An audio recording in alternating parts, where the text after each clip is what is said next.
Well, John's commentary last week sparked quite the response. Questions and comments are actually still coming in. But one viewer wanted to know more about the balance of ag trade. This is from Daryl Boone in Wabash, Indiana.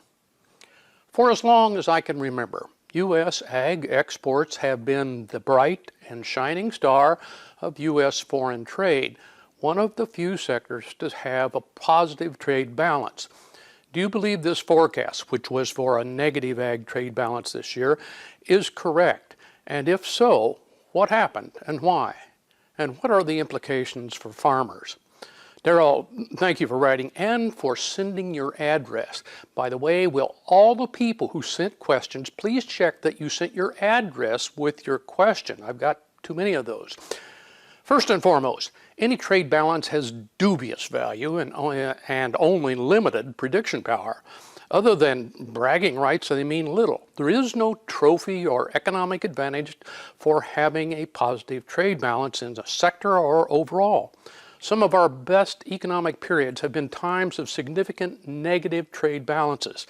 In fact, the absolute best way to reduce a trade deficit is to have a recession and a lot of people out of work. If it is important to you, notice that the ag forecast is for it to rise again this year.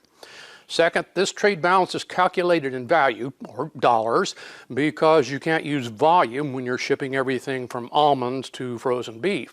And there are some very high value products included in this trade balance that have a big influence, even though they don't pop to mind for most farmers. Spirits, beer, and wine, which I've lumped together as liquor, may be the best example. Look how much they take up.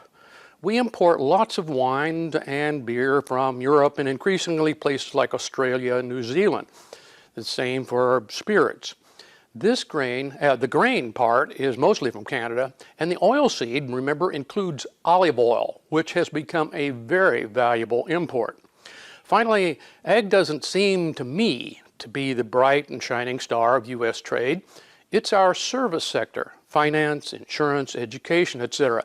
Its trade surplus is over 10 times the ag surplus. Since almost nobody in ag is aware of this fact, how much should we worry about the ag trade balance? Americans tend to focus on stuff, not other forms of trade, but almost 80% of our workers are employed in service industries.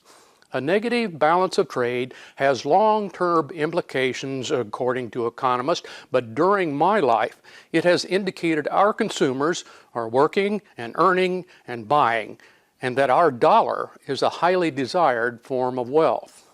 And keep those questions for John coming. You can email John at mailbag@usfarmreport.com. Well, some friendly competition on agweb.com with the AgWeb Bracket Busters Challenge. And the top bracket actually let us in on her secret to success this year. That's in From the Farm next.